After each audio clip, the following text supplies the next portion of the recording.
Shalom, shalom. I would like to begin our lesson off by giving all praise, honor, and glory to Yahweh, Bahashem, Yahweh Shai, Bahashem, Raha, Kodash. Double blessing and honor to the apostles and the elder bishops of Great Millstone who taught me this truth through the spirit and the power of Yahweh, Bahashem, Yahweh Shai. Peace and salutations to the brothers out there pushing this truth, the 100% truth, the Akim, as well as you few sisters out there listening and learning, the Akwath. To you also, I say Shalom. It is your brother, Ratazar Kabar, back here with another lesson through the Spirit. And it's a nice installment. I will be doing pretty much in-house camp for this week. If you all don't know, I was traveling on Sunday, which is usually when I would do my camp. I had been doing camp with Great Millstone, St. Louis, when I was in town for break and whatnot for like the past 2 to 3 weeks. And I haven't really had much time to get out on the highways and the byways like I'd like to in order to do camp for this week. So this will be my camp for this week. And then I'll continue tomorrow as I usually do, doing my camps on Sundays for next week. So you all will see me on the highways and the byways tomorrow, Lord willing, as well. But with that being said, as you all can see it in the title, I will be going over current events, world news, and prophecy in tonight's installment. I do want to say before I start, fair use under the Copyright Act of 1976, man. You know what? I might as well pull it up. That's what I'm speaking about it right now.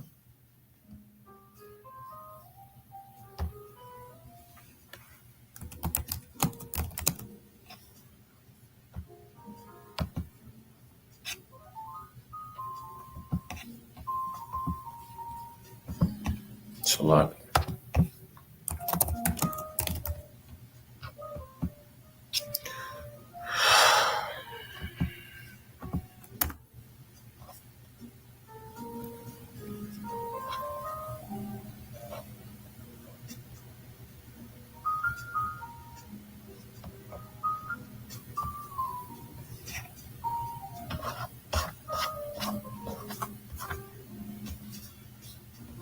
Copyright disclaimer. Under Section 107 of the Copyright Act 1976, allowance is made for fair use for purposes such as criticism, comment, news reporting, which is what I'm doing, teaching, which is also what I'm doing, scholarship, which is also what I'm doing, and research, which is also what I'm doing. Fair use is a use permitted by copyright statute that might otherwise be infringing.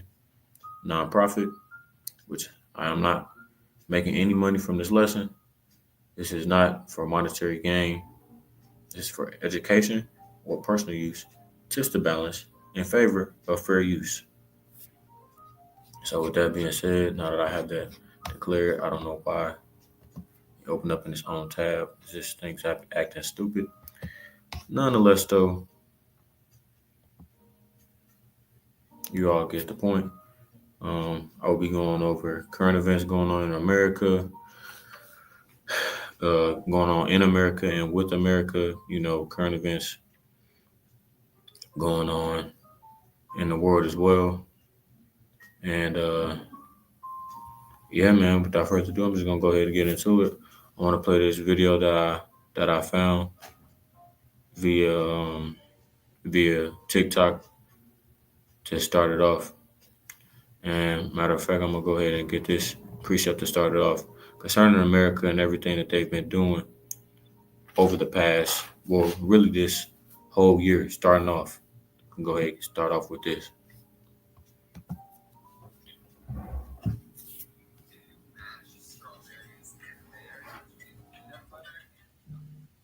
Salak Israel.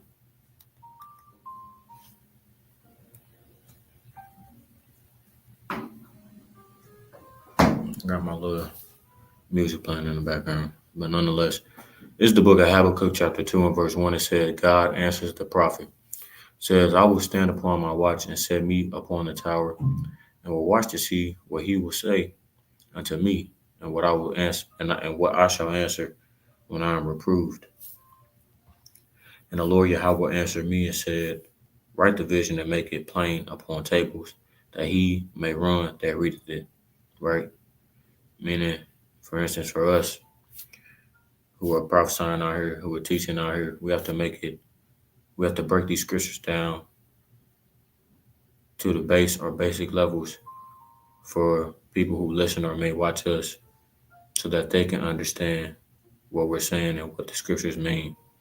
Right? It says, for the vision is yet for an appointed time, but at the end it shall speak and not lie. Right?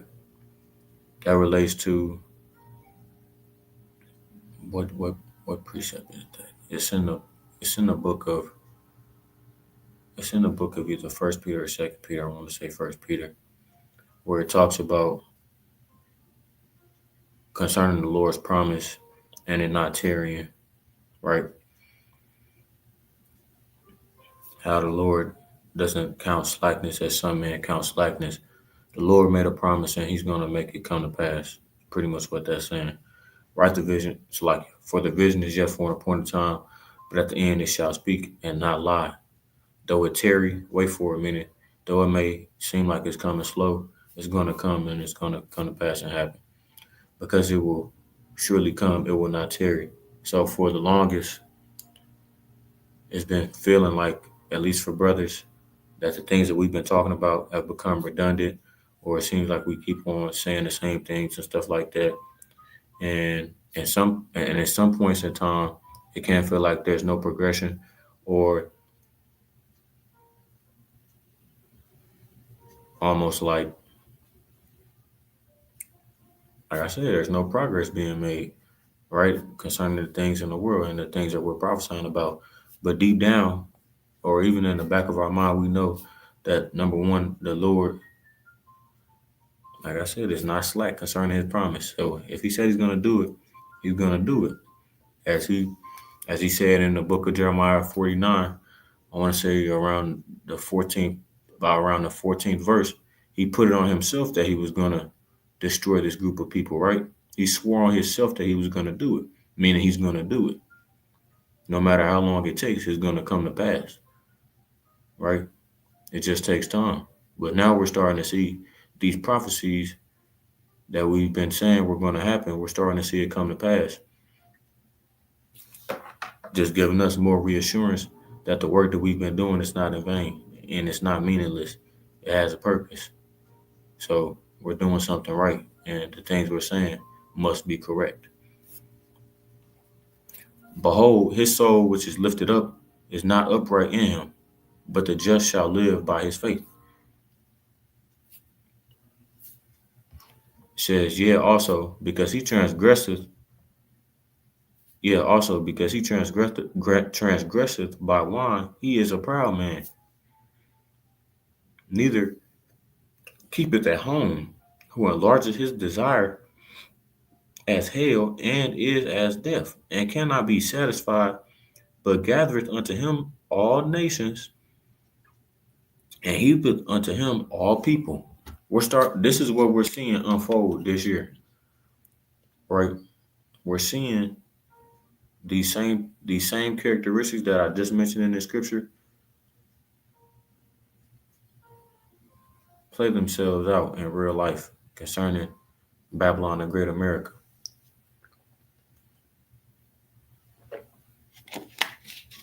Because America as a whole, they have their hands in a lot of things that don't have nothing to do with them, right? If I just look this up, how many countries has America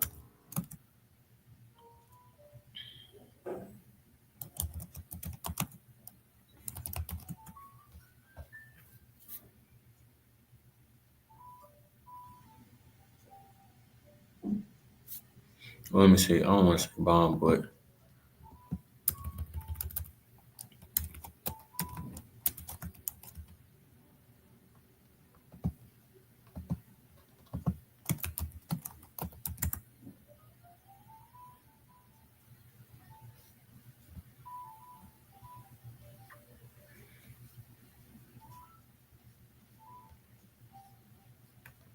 It says the United States has targeted several countries in 2024 and 2025 with military actions and sanctions, including Iraq, Syria, and Iran. Which, if you all don't know what's going on in Syria right now, there's a lot going on in the city of Aleppo with strikes and things of that nature.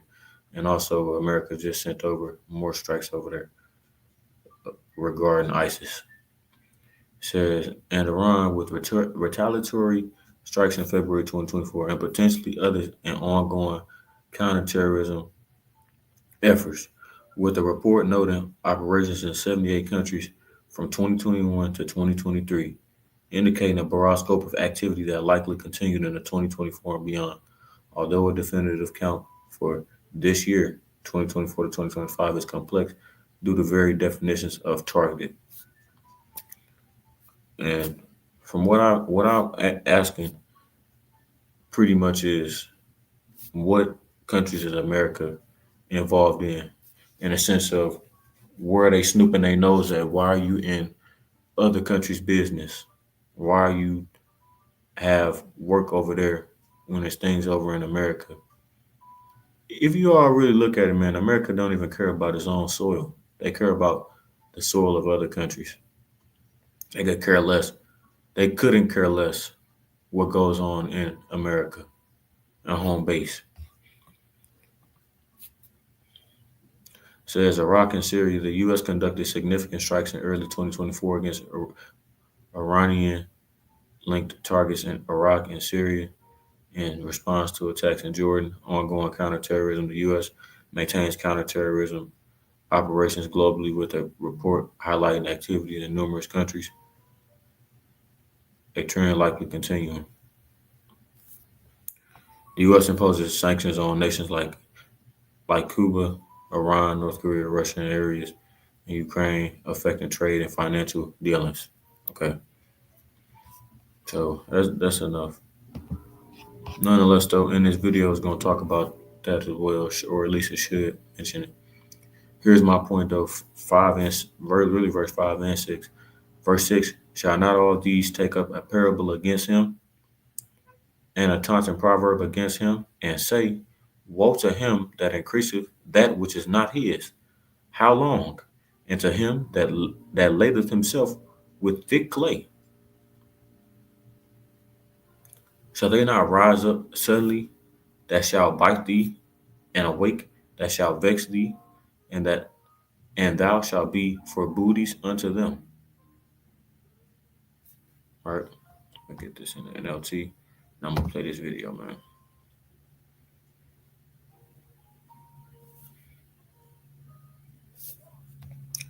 Verse 5: Wealth is treacherous, and the arrogant are never at rest.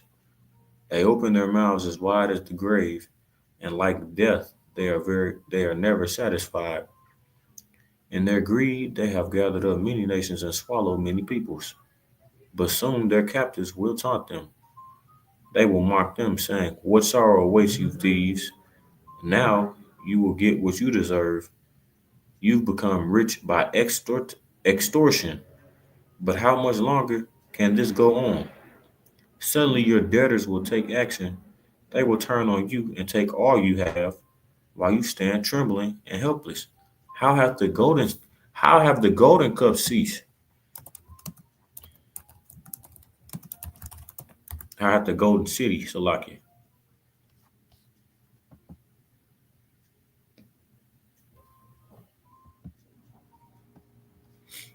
Isaiah 14:4. That thou shalt that thou shalt take up this proverb against the king of Babylon, and say, How hath the oppressor ceased? The golden city ceased. Let's go ahead and play this video, man. Make sure I'm still calm, good. And I've mentioned this before in my lessons as well. Salaki.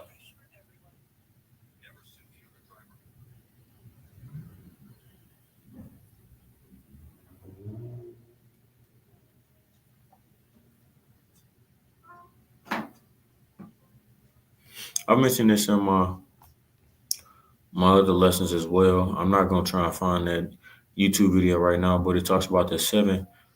Well, let me see. The seven stages are the seven, yeah, seven stages of the downfall of a kingdom. It might be in my playlists.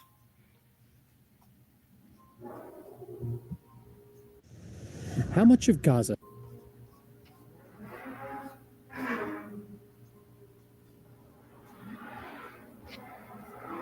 No, it's not.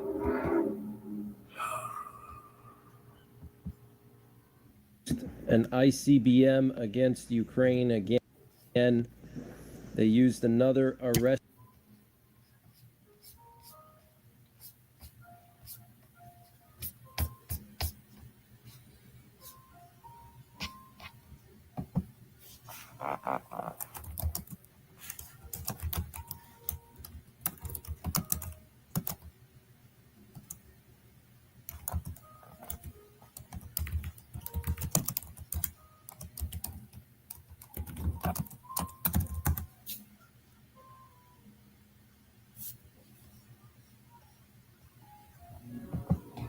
No, it wasn't this. It might have been this or something like that. I'm not sure though. But it's gonna explain all of this in this little TikTok I found. An ICBM. So I'm gonna go ahead and play it now. There's a pattern in history that has destroyed 3 global superpowers in the last 500 years. And right now in 2025, the United States is I don't know why I just paused. following that exact same pattern stage by stage, decision by decision, almost like we're reading from the same script that led to catastrophe every single time before. In 1590, Spain was the richest empire on earth. They controlled half the world's gold and silver. Their military dominated Europe. Their currency was accepted everywhere. Within 80 years, they were bankrupt, a second-rate power that never recovered. In 1914, Britain ruled the largest empire in human history. The sun never set on British territory. The pound sterling was the global reserve currency. Within 40 years, the empire was gone. The currency collapsed. They became America's junior partner. In 1991, the Soviet Union was the other superpower. Nuclear weapons, global influence, satellites spanning the globe. It ceased to exist in 900 days, not from war, but from economic implosion. 3 times. 3 superpowers. 3 complete collapses, all following the exact same sequence. Let me remind you that all 3 of those were Edomite empires, just different countries. At the end of the day, though, they're all Edomites.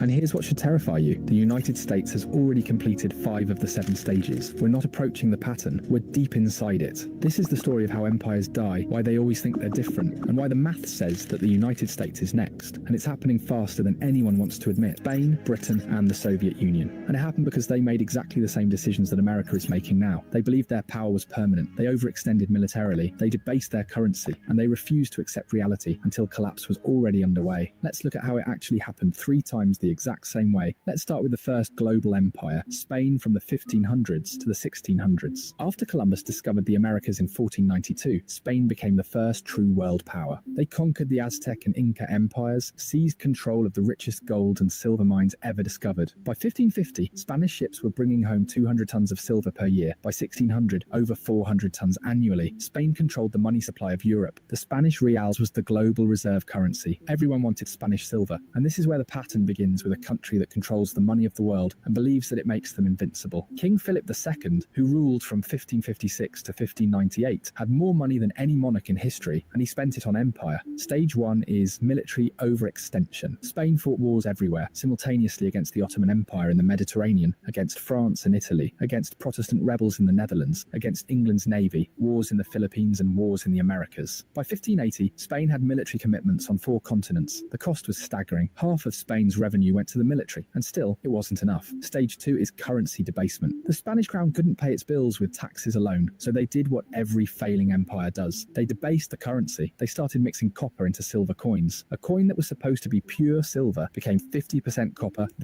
then 75% copper. That's also what they did in the ancient Roman Empire with Nero. And like I always say, let me just go ahead and confirm the statement I'm about to make.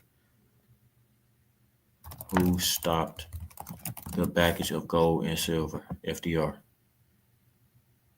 The baggage of gold and silver likely refers to the U.S.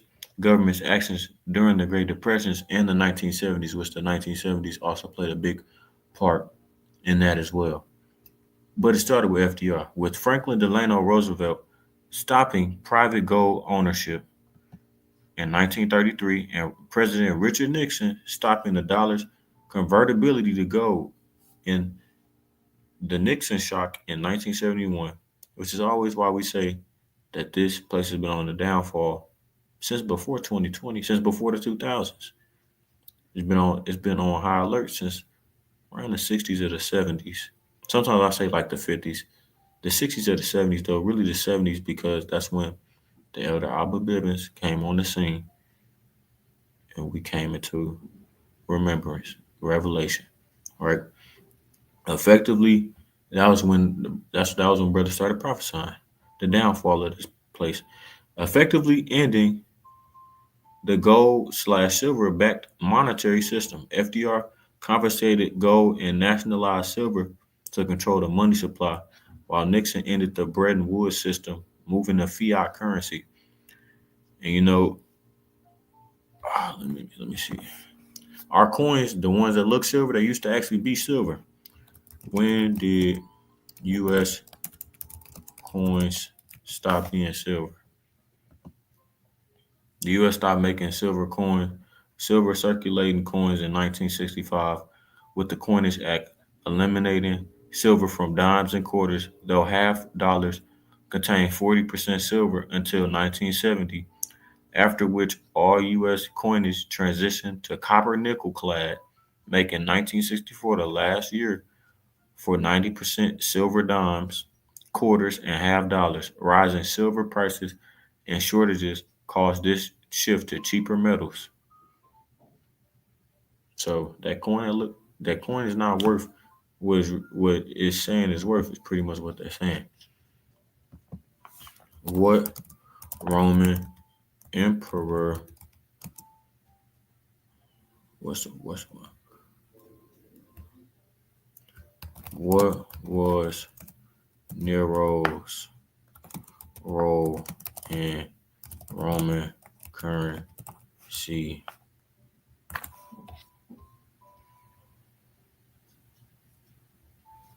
Roman currency debasement.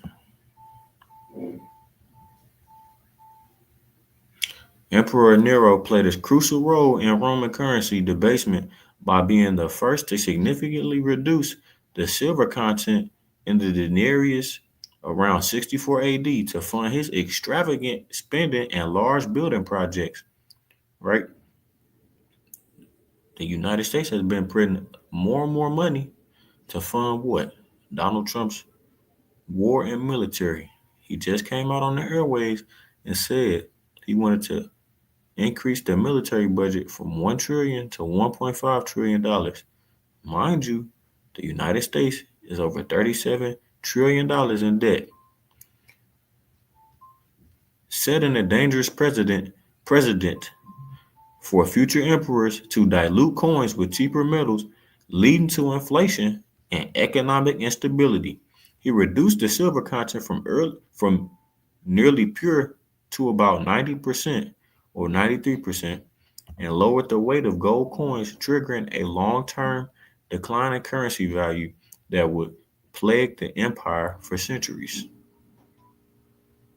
And after Nero, like they said, emperors that came after him continued to reduce the silver content in the coins to where the Roman currency became dang near worthless. Face value state. History repeats itself, man. There's nothing.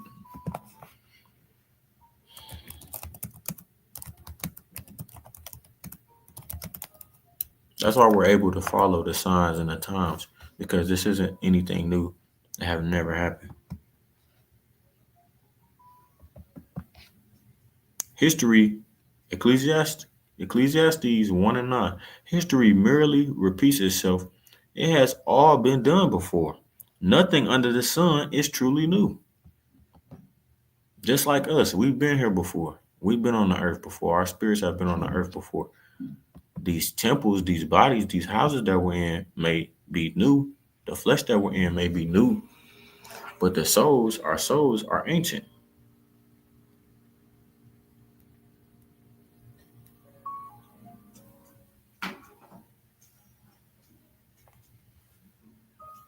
I'm gonna read it in the KJV and then go back to this. Ecclesiastes 1:9, the thing that has been, it is that which shall be, and that which is done is that which shall be done, and there is no new thing under the sun. Is there anything whereof it may be said, see, this is new? It has been already of old time, which was before us.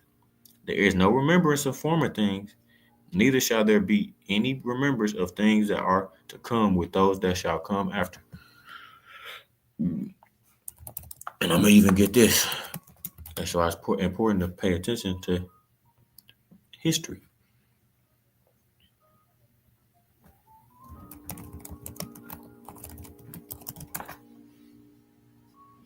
You can apply this. You can apply this. This is obviously talking about the scriptures, right? Prophets that came before us, writings that were before us. But you could apply this to life as well. Because at the end of the day, the Bible is teaching you how to live and lead life correctly. The book of Romans, chapter 15 and verse 1, it says, self-denial on behalf of others.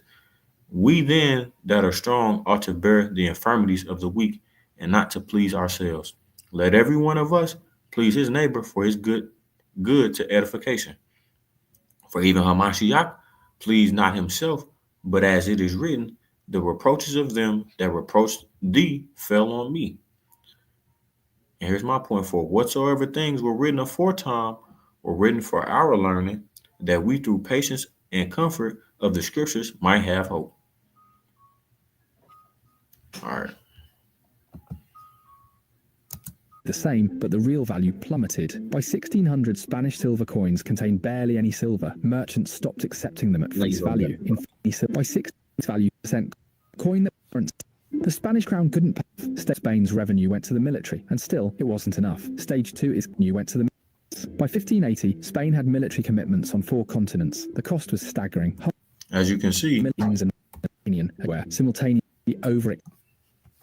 Matter of fact, let me get this a lot.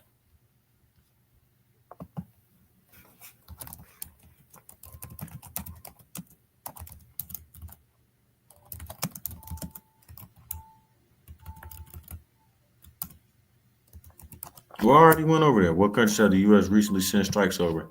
Nigeria, Syria, Venezuela, right? And I'm missing a few. Shoot, who else? They talking about Greenland, Cuba, Mexico. Just getting themselves, just overextending their government as a whole. That's what it's about to talk about. Well, that's what I'm talking about right now. 98 had more money than any monarch in history, and he spent it on empire. Stage 1 is military overextension. Spain fought wars everywhere, simultaneously against the Ottoman Empire in the Mediterranean, against France and Italy, against Protestant rebels in the Netherlands, against England's navy, wars in the Philippines and wars in the Americas. By 1580, Spain had military commitments on 4 continents. The cost was staggering. Half of Spain's revenue went to the military, and still it wasn't enough. Stage 2 is currency debasement. The Spanish crown couldn't pay its bills with taxes alone, so they did what every failing empire does. They debased the currency. They started mixing copper into silver coins. A coin that was supposed to be pure silver became 50% copper, then 75% copper. The face value stayed the same, but the real value plummeted. By 1600, Spanish silver coins contained barely any silver. Merchants stopped accepting them at face value. Inflation exploded. Stage 3 is debt spiral. Spain borrowed constantly from Italian bankers, from German bankers, from anyone who would lend. By 1557, less than 20 years into Philip's reign, Spain Spain declared bankruptcy. They defaulted on their debts, restructured, and kept borrowing. They declared bankruptcy again in 1560, again in 1575, again in 1596.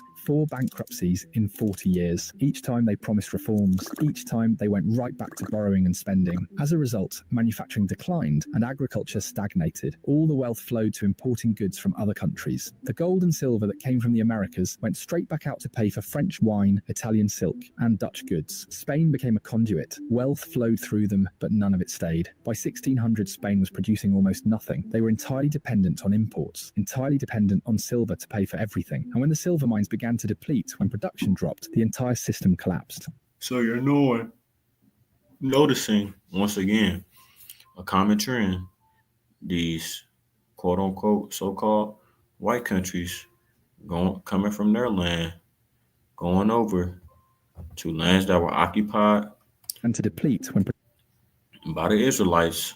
As we know, the 10 tribes were over here in this region before the other nations.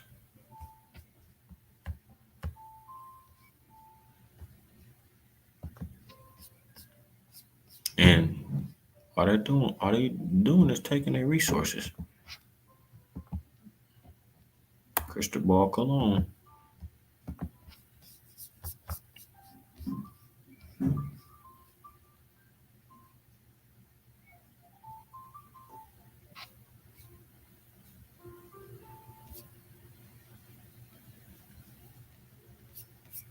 So like it's 13 and 40. It says, this is the book of 2nd Ezra 13 and 40. Those are the 10 tribes which were carried away prisoners out of their own land in the time of Osea the king, whom Salmanassar, the king of Assyria, led away captive. And he carried them over the waters, and so came they into another land. The Lord led them to a distant land. But they took this counsel amongst themselves, that they would leave the multitude of the heathen and go forth unto a further country where never mankind dwelt.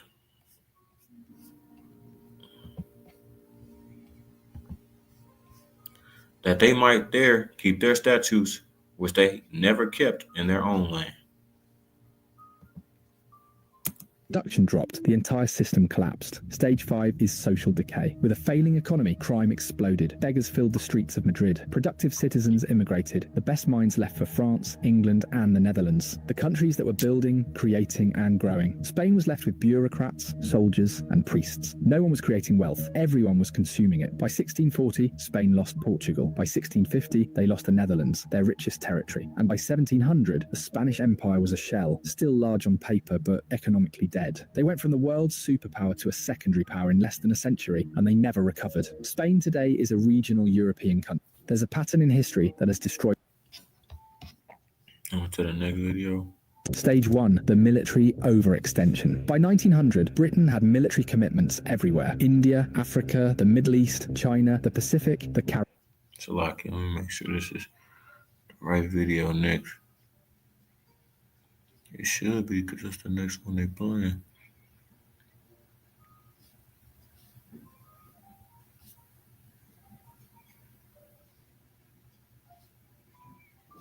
Come.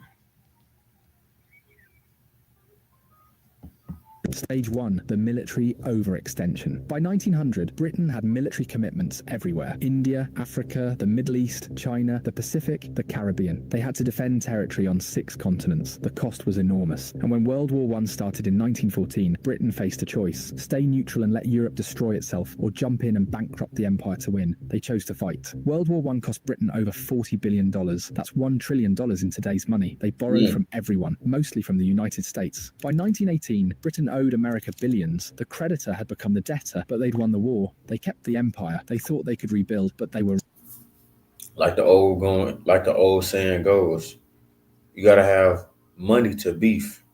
You gotta have money to war. wrong. Stage 2, currency debasement. The pound sterling was supposed to be backed by gold, but the war had drained Britain's gold reserves. They'd shipped gold to America to pay for weapons, food. Let's look at the most recent example, the Soviet Union, which ruled from 1945 to 1991. After World War II, the USSR emerged as a superpower. They had nuclear weapons, massive military control over Eastern Europe, satellites in space, and they believed they were the future, and communism would bury capitalism and the Soviet model would dominate. For 45 years, they competed with America, matched USA militarily, built more tanks, more missiles, more troops, but beneath the surface, the economy was dying. Stage 1, the military overextension. The Soviet Union spent 15 to 20% of GDP on the military. That's triple of what America spent. They had to match American technology, American reach, American alliances. They were in Afghanistan, propping up Cuba, supporting Syria, Vietnam, North Korea, Angola, Ethiopia. Everywhere America had influence, they had to counter. The cost was unsustainable. Stage 2, the economic stagnation. The Soviet economy stopped growing in the 1970s. Oil revenue kept them afloat, but nothing else worked. Factories produced junk, farms failed, technology fell decades behind. By the 1980s, the Soviet Union was importing grain. A country with some of the best farmland on earth couldn't feed itself. The United States is following the exact same pattern stage by stage. Let me show you how. Stage 1, the military overextension. The United States has over 750 military bases in 80 countries. It has troops in 150 countries. It is committed to defending Europe through NATO, defending Japan, South Korea, the Philippines, fighting in the Middle East, countering China, countering Russia. Its military budget is $850 billion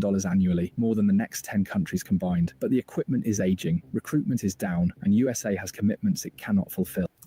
What did they say?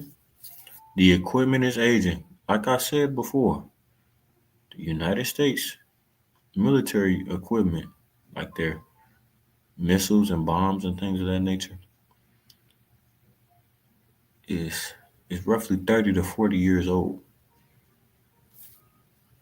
Recruitment is down, and USA has commitments it cannot fulfill. If China invades Taiwan, if Russia pushes into NATO territory, if Iran closes the Persian Gulf, it cannot respond to all of it simultaneously. USA is overextended, just like Spain, just like Britain, just like the USSR. Stage 2, the currency debasement. In 1971, Nixon closed the gold window. The dollar became pure fiat currency. Since 2000, the money supply has increased 400%. Since 2020, USA has printed over $6 trillion. The dollar has lost 98% of its purchasing power since 1971. USA is not mixing copper into silver coins. It is just printing unlimited paper. The mechanism is different, but the result is the same. Stage 3, the debt spiral. The United States owes $36 trillion, and that's 120% of the GDP. Interest payments alone are approaching $1 trillion per year. It is spending more on interest than on defense. The economy runs deficits every year, $1.8 trillion in 2024 in a growing economy. During peacetime, it borrows to pay interest on previous borrowing. That's the definition of a debt spiral. Spain defaulted 4 times. Britain borrowed until it collapsed. The USSR ran out of money. America is on the same path. Stage 4, the loss of productive capacity. America doesn't make things anymore. It designs, finance, and consumes, but don't produce. Its manufacturing base has been gutted, shipped to China, Mexico, and Vietnam. USA imports $800 billion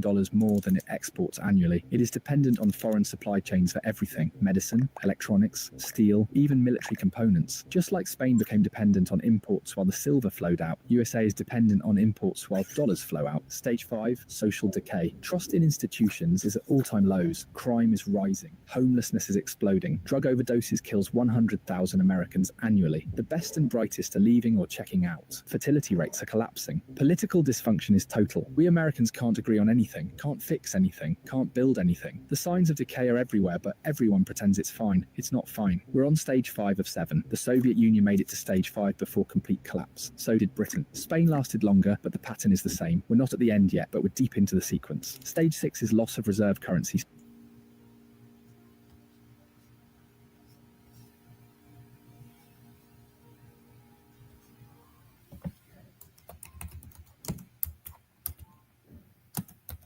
History repeating itself. Who would have thought?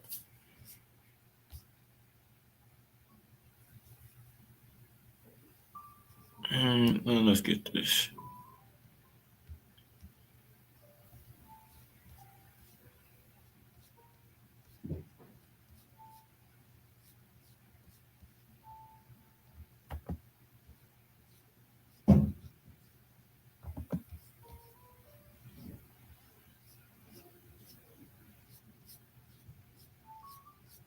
Salaki.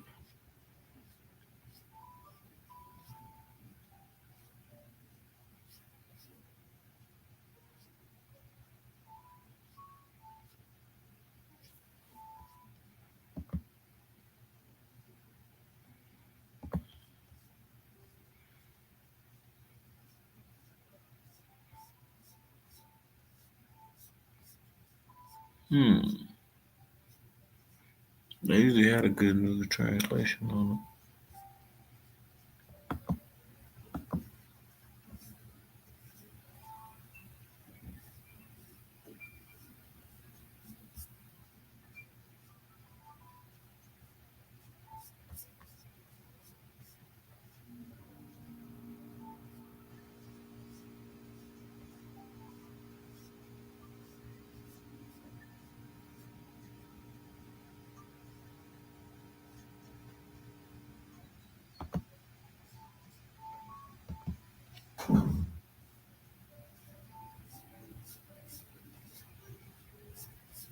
I'm not sure where it's at. Israel, give me a moment. I'm about to go from.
Salaki Israel. I'm trying to see what's going on. They saying my screen is not showing up. I'm trying to see what's going on.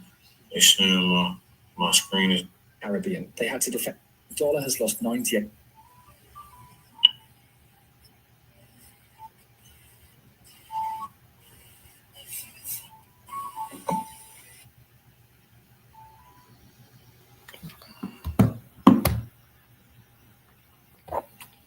the screen was literally just on a second ago. Hold on. There we go. Motherfucker turned off on its own. Anyway, so like I'm trying to find that good news translation Bible. Go back to the GNT Bible. Confused on why the one I've been using is not working.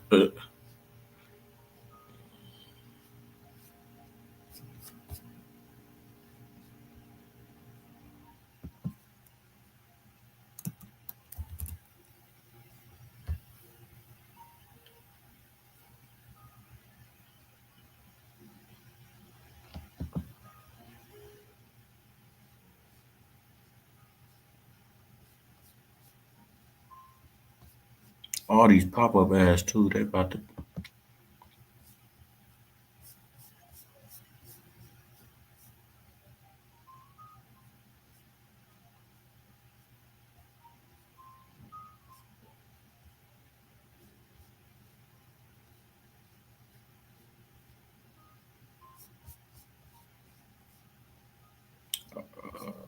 Nope, ID don't see it with the apocrypha in it.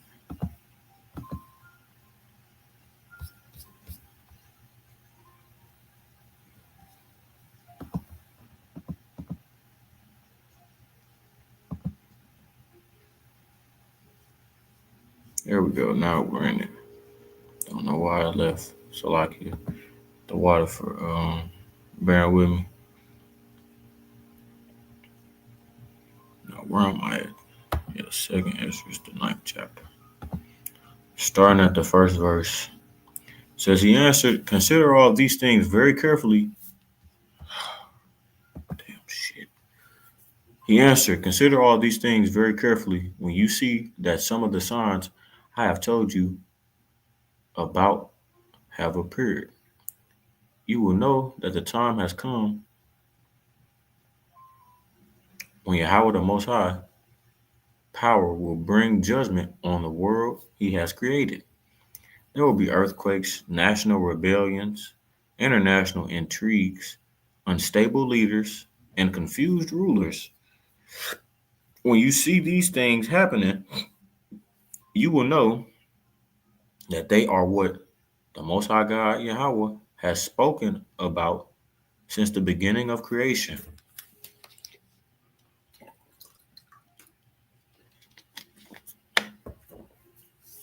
The beginning and the end of everything that happens in this world are clear. They're clear to those who are given wisdom, knowledge, and understanding. But they're very hard to understand to those who weren't blessed with that.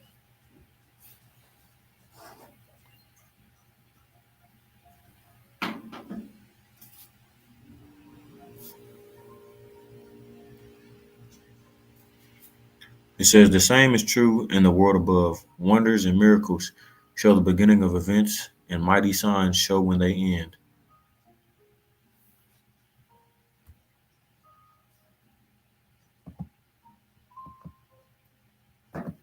Status. That's when allies start diversifying, when trade moves to other currencies, when the dollar comes flooding back home because no one needs to hold it anymore, and we're seeing early signs. BRICS nations are developing alternatives. Central banks are buying gold, China and Russia are trading in yuan and rubles. Saudi Arabia is accepting yuan for oil. The cracks are forming. Stage 7 is total collapse, not gradual decline, sudden implosion. The Soviet Union went from superpower to non-existent in 900 days. Britain lost the empire in 20 years. Spain took longer, but the result was the same. When the reserve currency fails, when the debt becomes impossible, when the military can't be funded, it doesn't decline gracefully. It collapses quickly, brutally. And everyone who thought it couldn't happen here learns the same lesson every empire learns. It can, and it does. 3 empires followed this pattern: Spain, Britain, the USSR. Each believed they were exceptional. Each believed they were different. Each believed the rules didn't apply to them. Well, they were wrong every single time. The pattern. Stage 1, Like it says, the diverse beasts. And when he said that it all happens quickly, it made me think of Revelation. I want to say it's either the 20th or the 18th chapter.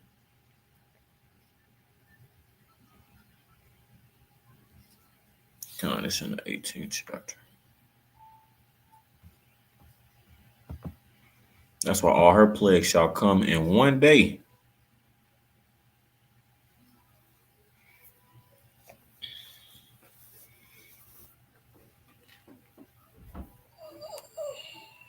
The book of Revelation, chapter 18 and verse 5, it says, "For her sins have reached unto heaven, and God hath remembered her iniquities. Reward her even as she rewarded you, and double unto her, double according to her works. And the cup which she hath filled, fill to her double. How much she hath glorified herself and lived deliciously, so much torment and sorrow give her. For she saith in her heart, I sit a queen, and am no widow, and shall see no sorrow." Like he just said. "Therefore shall her plagues come in one day, death and mourning and famine, and she shall be utterly burned with fire, for strong is the Lord God who judgeth her."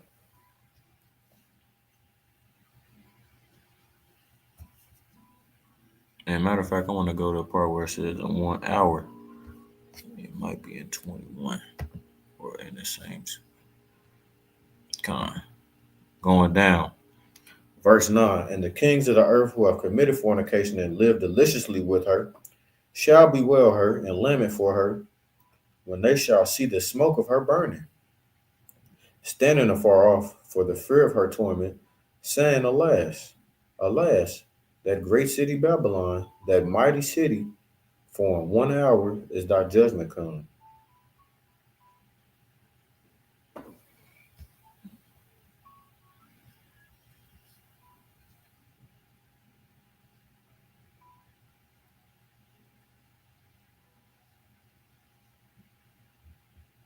Let me see. That's not what. It's like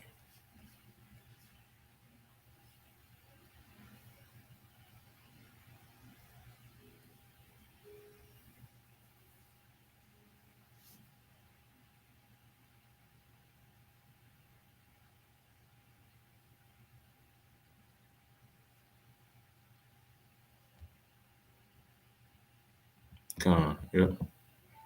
That's what I thought. I wasn't sure, y'all. Jumping down to verse 17. For in 1 hour, so great riches is come to naught, and every shipmaster and all the company and ships and sailors, and as many as trade by sea stood afar off, and cried when they saw the smoke of her burning, saying, what city is like unto this great city? And they cast dust on their heads and cried, weeping and wailing, saying, alas, alas, that great city, wherein were made rich all that had ships in the sea by reason of her costliness. For in 1 hour she is made, for in 1 hour is she made desolate. Yep.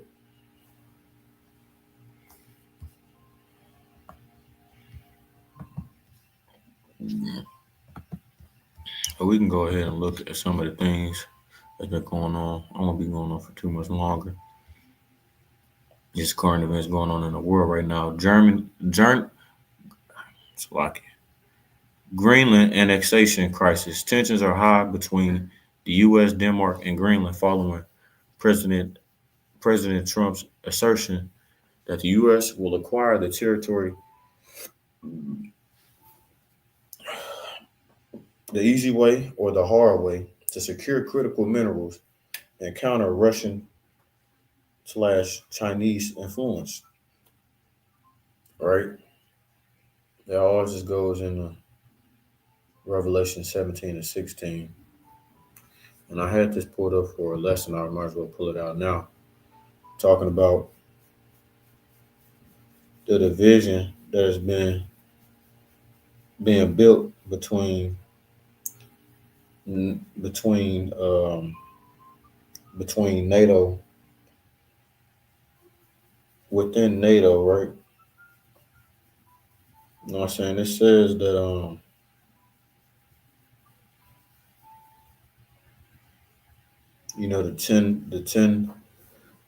the ten horns will hate the whore.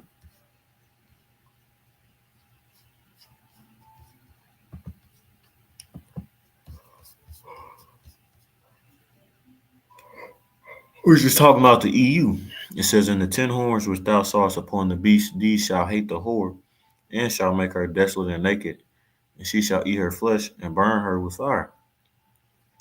These, so as we know, go to Great Millstone. It says the beast with 7 heads and 10 horns is NATO. 7 heads equals 7 governments or kingdoms ruled by Esau, which the 7 heads is NATO, the 10 horns is the EU.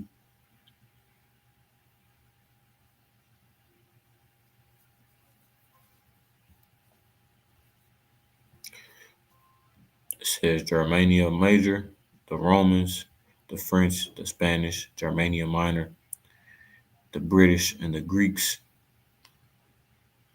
And it says the 10 horns represents the common market or the European Economic Community, EEC, established in 1958. Today, the EEC is known as the EU, the European Union, and that includes Belgium, Denmark, France, Italy, Luxembourg, Netherlands, Greece, Spain, and Portugal, England and Ireland, and West Germany. NATO is an acronym for North Atlantic Treaty Organization. It was established August 4th, 1949, consisting of 19 nations: Greece, Italy, Spain, France, West Germany, United Kingdom, Portugal, Belgium, Netherlands, Luxembourg, Canada, Norway, Denmark, Iceland, Turkey, United States, Poland, Hungary, and Czech Republic. It's like I don't know why this thing is superimposed like this. It says these nations make up NATO, which is the beast, which is mentioned in the book of Revelation in um, the 13th and the 17th chapters, right?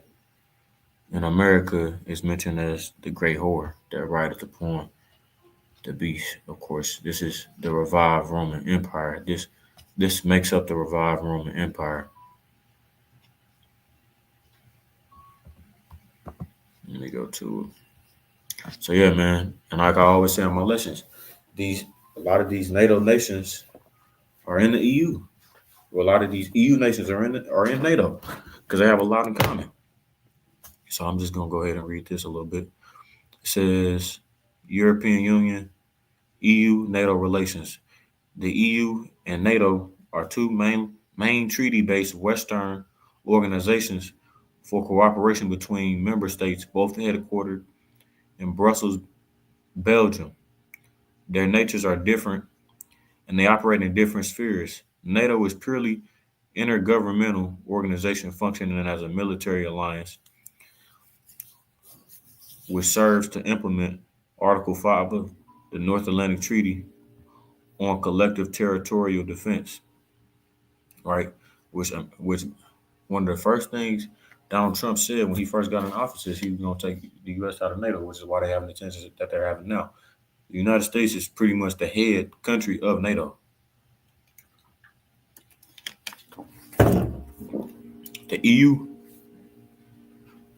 Slovakia. The EU, on the other hand, is a partly supranational and partly intergovernmental sui generis entity acting to a confederation that entails wider economic and political integration. Unlike NATO, the EU pursues a foreign policy in its own right based on consensus, and member states have equipped it with tools in the field of defense and crisis management. The common security and defense policy structure. I'm just trying to get to the nations that are in both. The memberships of the EU and NATO are distinct, and some EU member states are traditionally neutral on defense issues. The EU and NATO have respectively 27 and 32 member states, of which 23 are members of both. Another 4 NATO members are EU applicants. So like Albania, Montenegro, North Macedonia, and Turkey. And another one, the UK is a former EU member. Iceland and Norway have opted to remain outside of the EU, but do not participate in the European single market as part of the European Economic Area, EEA membership. 4 non-NATO states are members of the EU: Austria, Cyprus, Ireland, and Malta. Several EU and NATO member states were formerly members of the Warsaw Pact.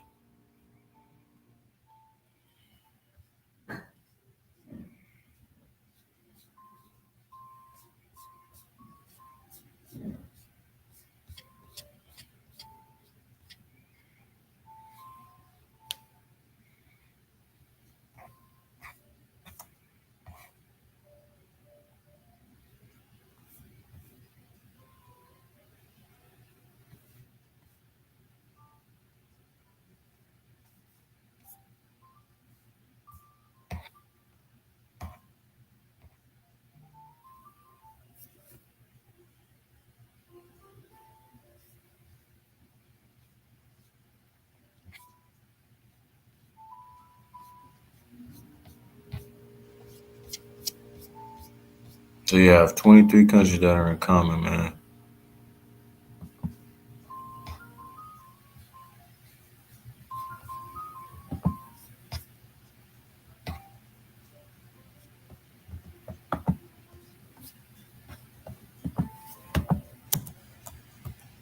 NATO and EU countries.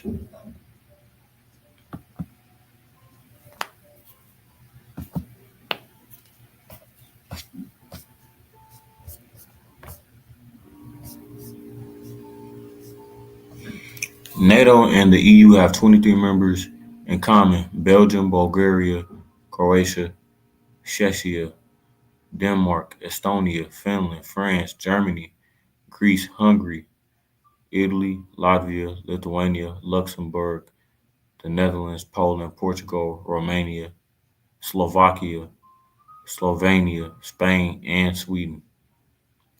And of course, America's not in that because they're not a European country.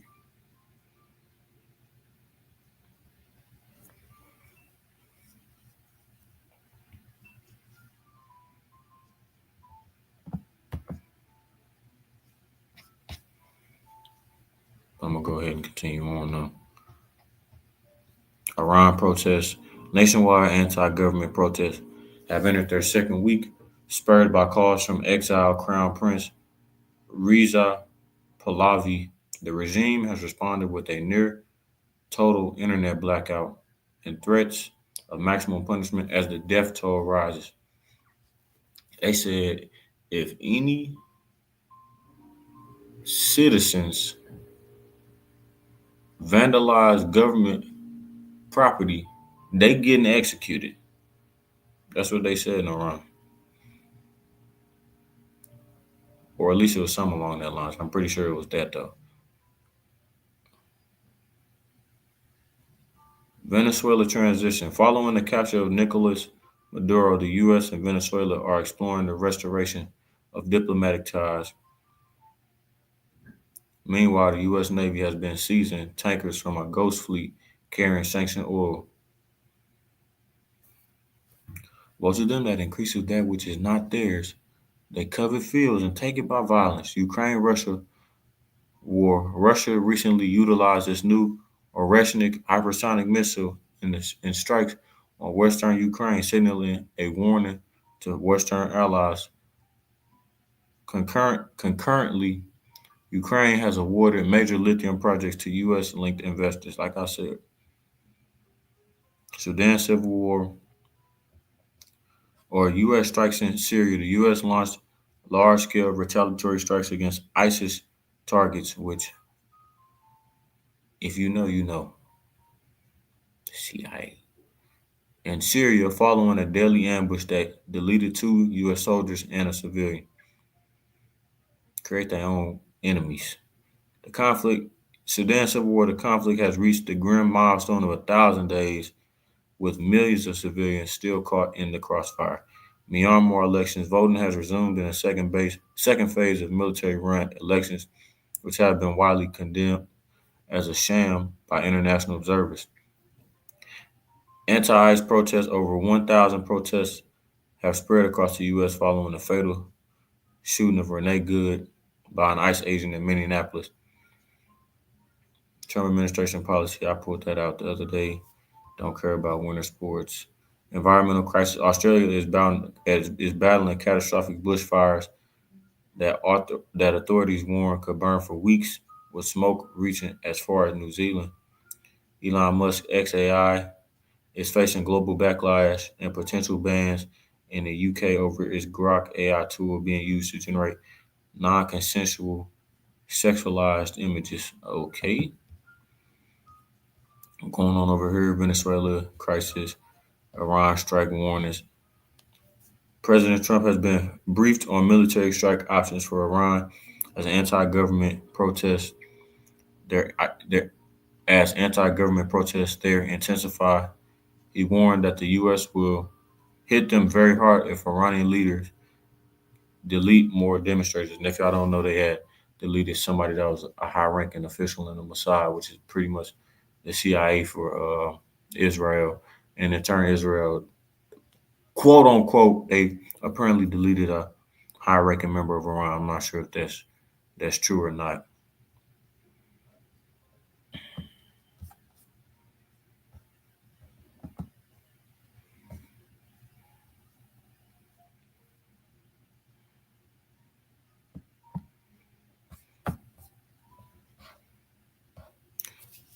Second Ezra 15 and verse 28-27.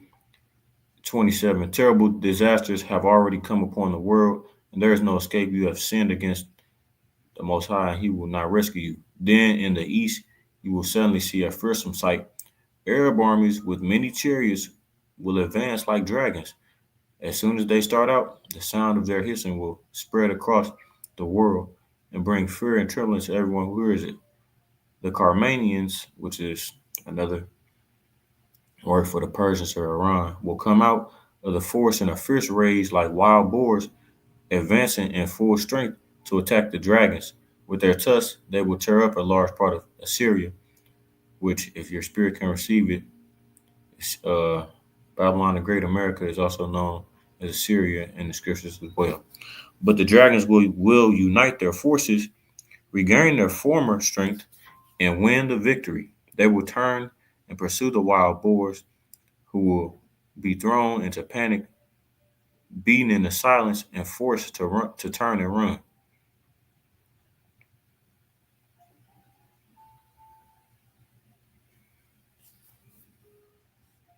So the Lord is going to build up these people confidence. Like it says, man, let the weak say I am strong.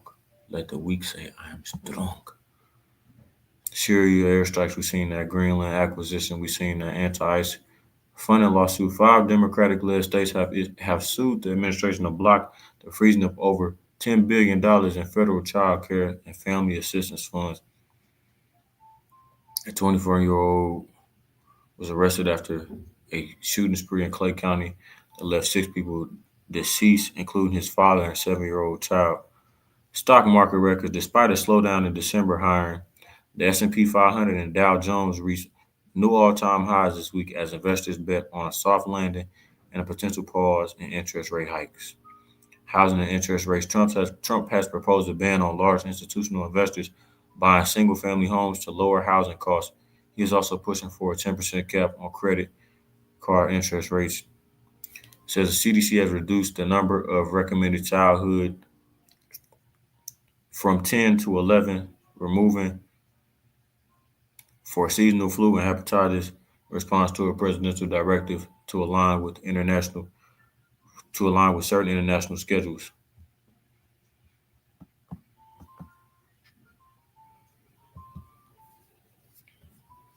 Did not mean to do that.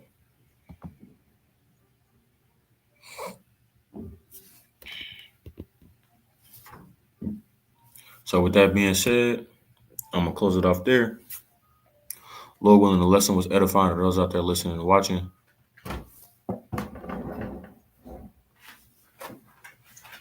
Call Allah Yahweh Bahashem, Yahweh Shai Bahashem, Rachacha Kodash. Double blessing and honor to the apostles and the elder bishops of Great Millstone who taught me this truth through the spirit and the power of Yahweh Bahashem Yahweh Shai. And until next time, I say Shalom Israel, Shalom. And as always, we're one day closer to the kingdom, man.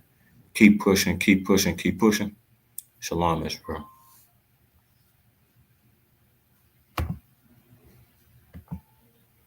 The water